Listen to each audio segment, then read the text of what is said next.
Gracias, señor presidente. En primer lugar, quiero felicitar al señor ministro por su nombramiento y también agradecer su comparecencia en esta comisión. Y comienzo manifestando mi esperanza en que su etapa al frente del Ministerio de Economía se caracterice por una gestión racional y no por la mera propaganda. Una gestión racional que se debe basar en la sinceridad, la transparencia, la credibilidad y la responsabilidad. Y hablando de sinceridad y de transparencia, una forma de demostrar que usted cree en ellas es que nos cuente los términos del pacto firmado con Junts sobre sancionar a las empresas que se marcharon de Cataluña. Siendo sincero, ¿cree usted que un gobierno débil, en manos de quienes protagonizaron un golpe de Estado y malversaron caudales públicos, supone un aliciente para invertir en nuestro país? Hablemos de transparencia. Es importante mencionar el informe publicado por la Asociación Transparencia Internacional, en el que se indica que España ha empeorado en el índice de percepción de la corrupción desde que Pedro Sánchez es presidente. Sigamos con la transparencia. Un gobierno que cree en la transparencia no oculta informes, como ha hecho el Gobierno con el informe de la CNMV sobre el cambio de sede de Ferrovial. Le pregunto, ¿considera usted que los ataques realizados por miembros del Gobierno sobre el cambio de sede de Ferrovial, basados en falsedades, ayuda a atraer y conservar el tejido empresarial en España? Hablemos de sinceridad. Usted ha afirmado que condonar la deuda de la Generalidad de Cataluña es positivo para la sostenibilidad de la deuda.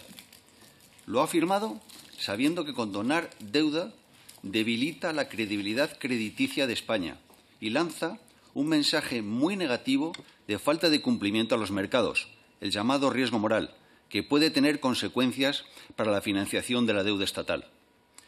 Lo ha afirmado sabiendo que ello supone premiar la irresponsabilidad en la gestión, que supone premiar a unos españoles y castigar a otros con una mayor carga de deuda. Y si no lo cree así, le pido un ejercicio muy sencillo. Al tercer trimestre de 2023, la deuda autonómica per cápita en Cataluña es de 10.608 euros, a propósito, la más alta de España. En Castilla y León, de 5.891 euros. Espero que usted nos diga cómo quedarán ambas cifras tras las condonaciones de deudas si son generalizadas. Hablemos de credibilidad.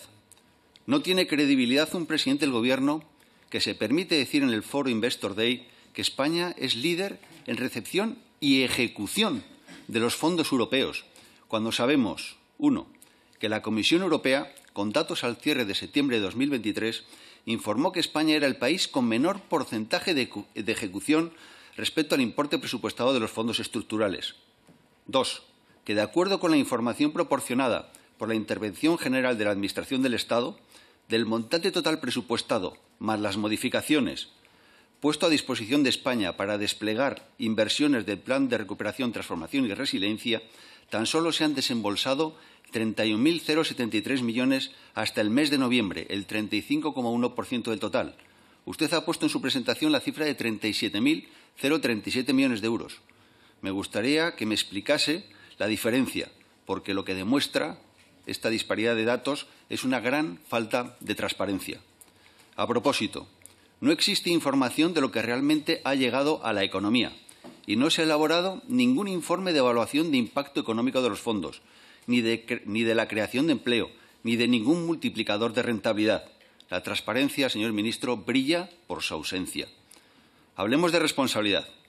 Convendrá conmigo que cualquier planificación económica que se base en un análisis erróneo de la realidad supondrá en no alcanzar los objetivos planeados. Y la realidad, señor ministro, es que, 1, somos el país con mayor tasa de paro de la Unión Europea y, a pesar de ello, este Gobierno se dedica a encarecer el coste al empleo subiendo las cargas sociales a las empresas. 2, nuestras cuentas públicas siguen reflejando un desequilibrio preocupante, un desequilibrio que, en opinión de la IREF, seguirá por encima del 3% en el año 2026. 3, nuestro endeudamiento alcanza cifras récords y supera ampliamente el nivel de PIB. Les recuerdo que tan solo 6 países de la Unión Europea, entre los que se encuentra España, tienen una deuda por encima de su nivel de PIB. ¿Considera usted que la previsión de seguir por encima del 100% del PIB en 2026 es un ejemplo de eficiencia en la gestión de los fondos públicos? Les recuerdo que la deuda de cada español ha crecido en más de 6.000 euros desde que llegaron al poder los socialistas a mediados del año 2018. Señor ministro, usted sabe perfectamente que la creciente deuda pública, impulsada por déficits presupuestarios persistentes, socava el crecimiento general de la productividad y supone una amenaza cierta al crecimiento económico. Usted sabe que la irracional gestión de las cuentas públicas, junto con la subida de tipos de interés, convierte a los intereses de la deuda pública, que según las estimaciones de su Gobierno ascenderán a 41.000 millones de euros en el año 2026, en una pesada losa sobre la economía española. 4. La productividad total de los factores de España, según un reciente estudio publicado por la Fundación BBVA, ha acumulado un retroceso del 7,3% entre el año 2000 y el año 2022. Un descenso que se explica por un crecimiento pequeño de la productividad del trabajo y por un descenso significativo de la productividad del capital. Creo que es una falta de responsabilidad considerar como bueno el dato, que usted no ha puesto en su presentación, que al finalizar el cuarto trimestre de 2023 en tasas interanuales, la productividad por puesto de trabajo haya descendido un 1,8% y la productividad por hora trabajada lo haya hecho un 0,8%. Porque usted sabe, señor ministro, que los países que han logrado un crecimiento sólido y sostenido en el tiempo lo han hecho precisamente mediante ganancias en la productividad. 5. El número de empresas activas, según datos del INE, se ha reducido en más de 155.000 entre los años 2018 y 2023. 6. Casi un tercio de las empresas españolas, según datos de la Central de Balances del Banco de España, se están enfrentando a dificultades a la hora de generar beneficios suficientes para cubrir costes y un 24% presentan niveles de endeudamiento que amenazan su supervivencia. 7. El informe del Observatorio del Ecosistema de Startups en España indica que el volumen de inversión total desciende un 32,2% con respecto al año 2022. 8.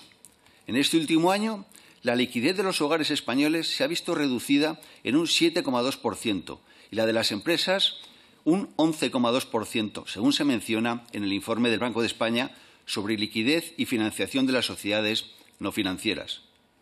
9. Las deficiencias en la calidad regulatoria, la elevada presión fiscal y los altos desequilibrios fiscales hacen que España retroceda en los índices de libertad económica. Destacamos dos. El elaborado por el Instituto de Estudios Económicos, que clasifica a España en el puesto 35 de 38 países de la OCDE en términos de libertad económica. El elaborado por la Heritage Foundation, correspondiente al ejercicio 2023, nos sitúa en el puesto 29 de los 44 países de Europa y en el que retrocedemos 3,2 puntos respecto al ejercicio 2022. Señor ministro, esta es la realidad. Y una curiosidad, si la economía va tan bien, según su opinión, ¿por qué se aprueban decretos anticrisis? Señor ministro, es una realidad que no se puede ocultar a los españoles. Y la realidad es que España pierde peso en el conjunto de la economía mundial, que no somos una referencia. Porque no podemos ser referencia de nada cuando hemos pasado de estar a 9 puntos de la media de los países de la Unión Europea en PIB per cápita en paridad de poder adquisitivo en el año 2018 a estar a 14 puntos en el año 2022. Porque no podemos ser referencia de nada cuando la propia OCDE indica en un informe que España se encuentra en el puesto 23 de la lista de países por PIB per cápita en paridad de poder adquisitivo y que perderá 11 puestos en el año 2060. Adelantarán a España durante estas décadas países como Portugal, Polonia, Lituania, República Checa, Eslovaquia, Hungría, Turquía, Estonia, Grecia o Letonia. Además, Rumanía alcanza el nivel de España. Usted ha comentado en su presentación que el crecimiento del PIB del año 2023 ha sido muy superior a las estimaciones que se realizaron. Y es cierto. Espero que este año también se equivoquen, ya que ni la IREF, ni la Comisión Europea, ni el Banco de España, ni el consenso de los panelistas de FUNCAS, ni el FMI, ni la OCDE confían en las previsiones del Gobierno. Porque no podemos ser referencia de nada cuando la OCDE estima que en las próximas 4 décadas el crecimiento del capital, tanto físico como intangible, por trabajador en España será el tercer peor de los 46 países analizados. Porque no podemos ser referencia de nada cuando la OCDE señala la baja inversión como un factor que lastrará el crecimiento de España. No podemos, señor ministro, considerar como positivo que la formación bruta de capital fijo haya descendido en términos interanuales un 0,4% en el cuarto trimestre del año 2023. Porque no podemos ser una referencia de nada, un país que va a sufrir una importantísima pérdida de población activa como consecuencia de las jubilaciones, con una tasa de fecundidad preocupante y que sigue a la cola de la ayuda a las familias en la Unión Europea. Señor ministro, usted sabe que con unos niveles de inversión insuficientes, no lo digo yo, lo dice la OCDE, con unas tasas de productividad decreciendo o creciendo poco y con una población activa decreciendo, España tiene muy complicado lograr tasas de crecimiento robustas durante décadas. Muchas gracias. Gracias, señor presidente. Utilizaré menos de los 5 minutos. Vuelvo a recordar al señor ministro que, si usted cree en la transparencia y en la sinceridad, nos informe del impacto en la deuda autonómica per cápita de la condonación de la deuda que tiene previsto realizar y también de los términos del pacto con Junts sobre las empresas que se marcharon de Cataluña. He mencionado en mi intervención dos realidades que producen pesadumbre. La primera, que España ha empeorado en el índice de percepción de la corrupción desde que Pedro Sánchez es presidente. La segunda, la pérdida de posiciones de nuestro país en los índices de libertad económica.